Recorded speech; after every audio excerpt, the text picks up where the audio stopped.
E aconteceu que, em um daqueles dias, estava ensinando e estavam ali assentados fariseus e doutores da lei, que tinham vindo de todas as aldeias da Galiléia e da Judéia e de Jerusalém.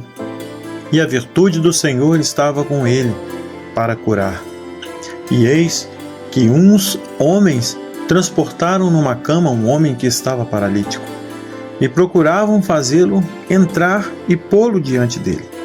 E não, por causa da multidão, subiram ao telhado, e por entre as telhas o baixaram com a cama até o meio diante de Jesus. E, vendo ele a fé deles, disse-lhe: Homem, os teus pecados te estão perdoados. E os escribas e os fariseus começaram a arrazoar, dizendo: Quem é este que diz blasfêmias? Quem pode perdoar pecados senão só Deus? Jesus, porém, conhecendo seus pensamentos, respondeu e disse-lhes: Que arrazoais em vossos corações? Qual é mais fácil, dizer: Os teus pecados te são perdoados, ou dizer: Levanta-te e anda? Ora, para que saibais que o Filho do Homem tem sobre a terra o poder de perdoar pecados, disse ao paralítico: A ti te digo, levanta-te, toma tua cama e vai para a tua casa. E, levantando-se logo diante deles, e tomando a cama em que estava deitado, foi para sua casa glorificando a Deus. E todos ficaram maravilhados e glorificavam a Deus, e ficaram cheios de temor, dizendo: Hoje vimos prodígios. Lucas, capítulo 5, versículos de 17 a 26.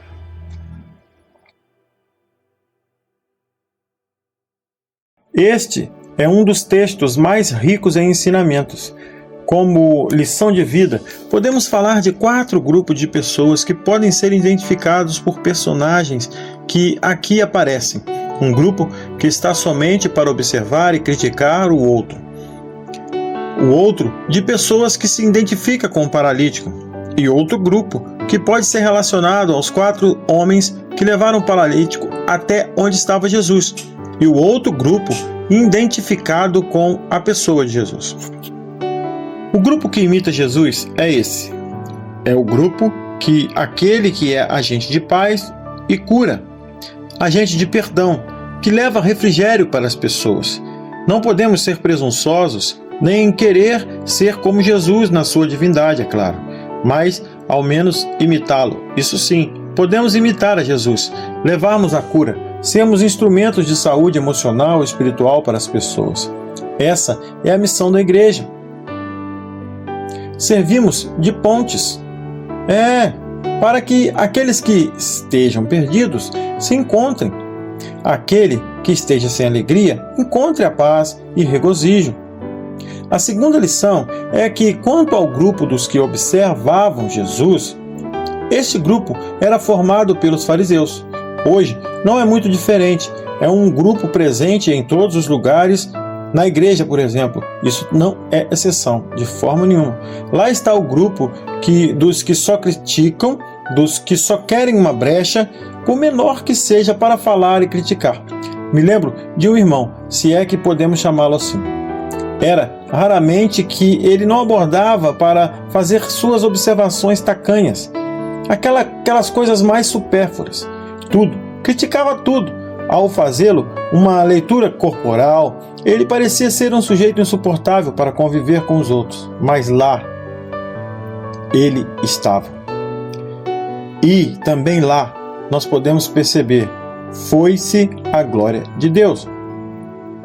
Não façamos parte desse grupo, mas se não do grupo de Jesus como de instrumento de cura, por que então agir desta maneira?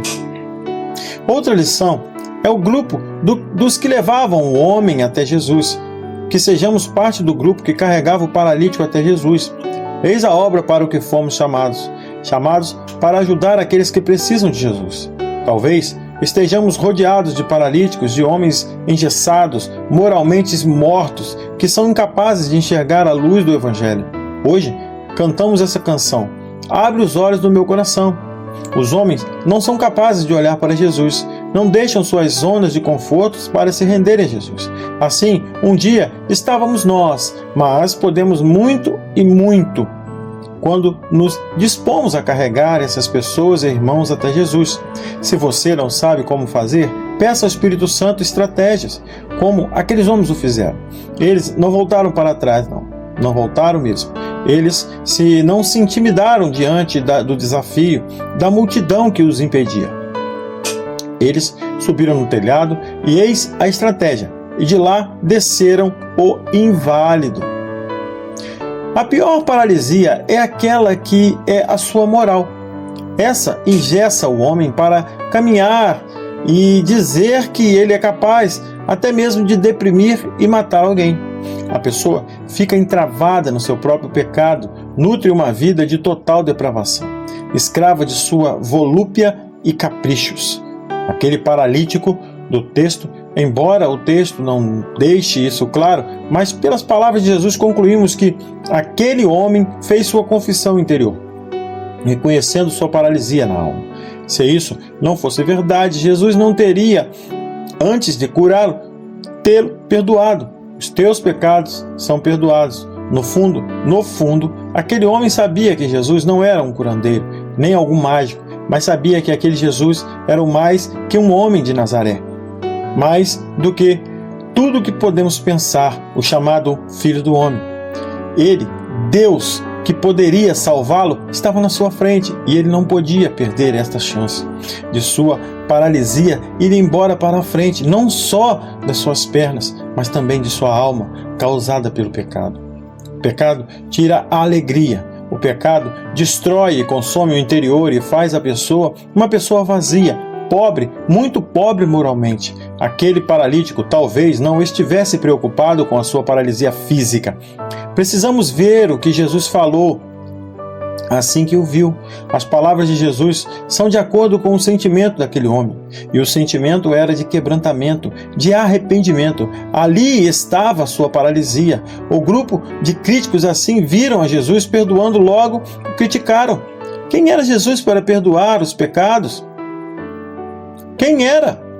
Quem era? Ele estava se passando por Deus? Porque só Deus poderia perdoar pecados. E nesse momento, Jesus então não deu importância a esses caras. Simplesmente fez o que tinha que fazer. Porque com mais autoridade ele disse que não somente tinha poder para perdoar pecados, mas para sarar a alma de qualquer um que se achegasse a ele. Assim, como tinha poder para sarar fisicamente o homem, os homens são movidos a irem a Jesus sempre buscando uma solução para algum problema físico ou algum problema material. Não que isso seja errado, não, mas o certo seria que os homens procurassem a Jesus por reconhecerem suas paralisias na alma, a paralisia moral. O lindo de Jesus é que ele é o próprio Deus, não somente querendo nos restaurar na nossa dignidade, mas na nossa alma para termos comunhão com ele, bem como quer resolver os nossos problemas físicos. E que essas doces palavras que possam formar em você uma mente que te leve para o lado da sua alma revivida, porque a palavra de Deus, ela renova o homem por dentro e por fora, não só em aparência física ou material de alguma forma, mas simplesmente mostrando às pessoas de fora com seus atos, com suas atitudes, que o Espírito Santo habita neste corpo material e que sua alma possam se lembrar bem dessas palavras todos os dias de suas vidas, porque podemos simplesmente entender aquilo que Deus quer que façamos sem precisar passar por momentos difíceis. Porque, na maioria das vezes, é muito melhor aprender com o problema dos outros do que passar pelos problemas para aprendermos de forma significativa.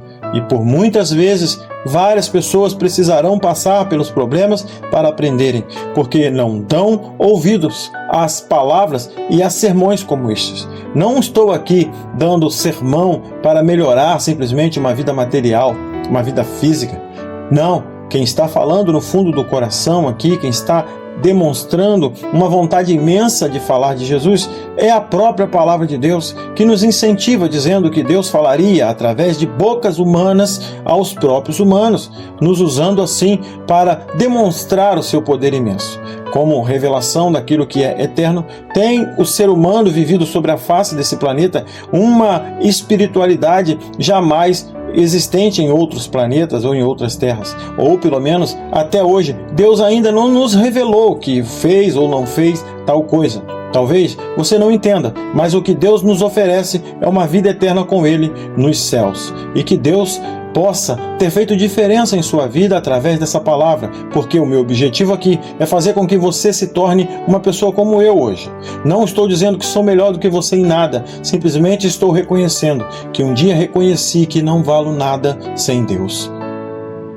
E que se essas palavras chegarem até os teus ouvidos e você conseguir levá-las ao teu coração, que a tua mente seja transformada pelo Espírito de Deus e que você possa entender que todos os homens que falam de Deus simplesmente podem estar falando mais do que simples palavras humanas ou caracteres unidos formando palavras e textos imensos, aonde as pessoas não levam em conta que aquele que está falando não fala de coisas vazias e simplesmente materiais ou terrenas, mas fala de um futuro promissor, aonde a eternidade ela é presente e eficaz em nossas vidas. Que Deus nos abençoe. E até um próximo conteúdo, se Ele, o nosso Deus, nos permitir.